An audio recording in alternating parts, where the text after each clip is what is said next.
I think I'd rather call for the previous question, a motion to table. It has the same effect, and you can bring it up anytime. But we did not say that we did not follow the Supreme Court decision. It will not. It will say. It will not say that we archived, as the interpretation of the Supreme Court is. Kung ano yung word ng archive. Iba yung archive nila eh. Hindi pa nga adjourn, archive na sa kanila eh. Hindi ba? Hindi pa tapos yung session eh. Hindi naman ganun ang archive sa atin. Sa kanila ganun. Iba yung rules ng Congress eh. Iba yung kesa sa rules nila eh. So, hopefully, baka pwedeng we can find a middle ground between the proposal of Senator Alan Cayetano and my motion to table, which has a higher precedence than the motion to dismiss.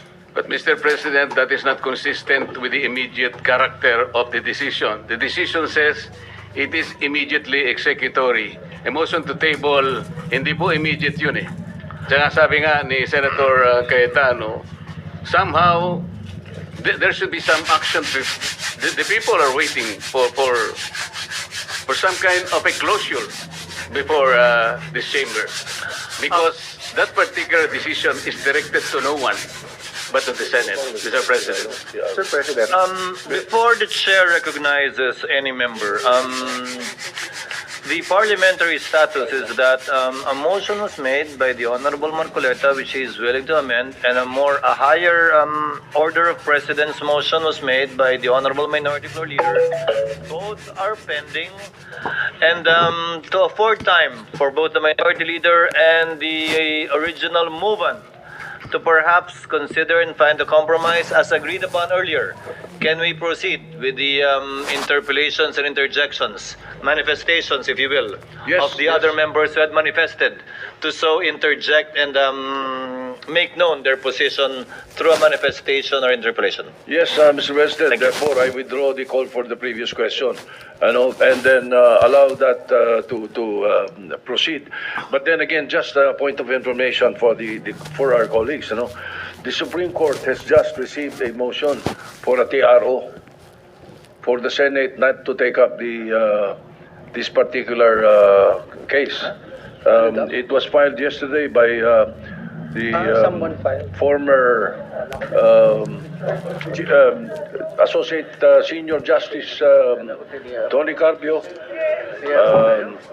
also Ombudsman Conchita Calvo Morales, Commissioner Heidi Mendoza, religious leaders, former military and public servants, Michelle Magno, students and the youth and the academe. They have filed a TRO with the Supreme Court, and we are awaiting something to that effect. It might come out today, and then we are again inuunahan natin. So hopefully, yes, we can proceed, Mr. President. Thank you, Minority Floor Leader. Your manifestation is duly noted. Senator Cayetano, Mr. President, let me agree wind with, up. let me just agree with both you and the Minority Leader. And of course, thank Senator Marculeta for his openness. Ang intention ko lang naman po in proposing an amendment, wala pa yung actual words, no? But Mr. President, kasi kung pwede, pag bumoto tayo, dahil mabigat po yung pagbobotohan natin at most of us have dug in already sa legal opinion natin sa boto natin. So kung mali ang framing kung ano pagbobotohan, mahirapan din tayo lahat.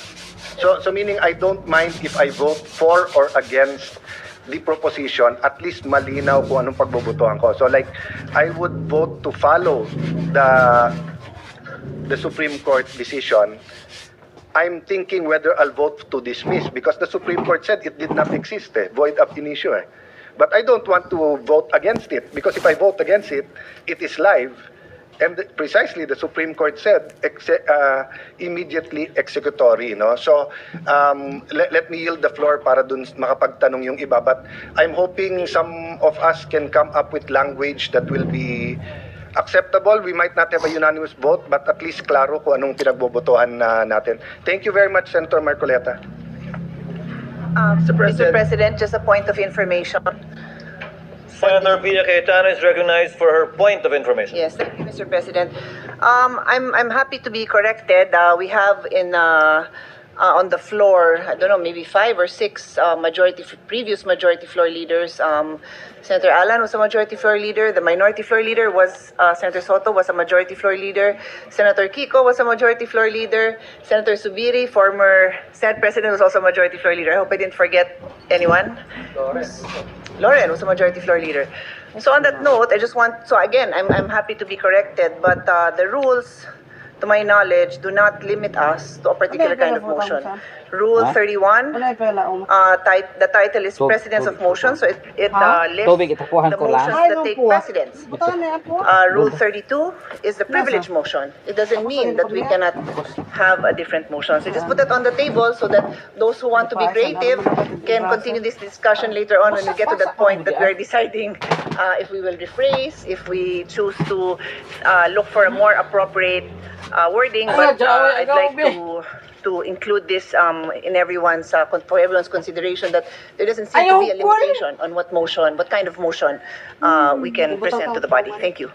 Thank you very much, Senator Queta. Mr. President, at this juncture, may I move that we recognize the distinguished gentleman from Davao, Senator Bato de la Presa. Senator De La Rosa is recognized. What is your pleasure, sir? Thank you, Mr. President.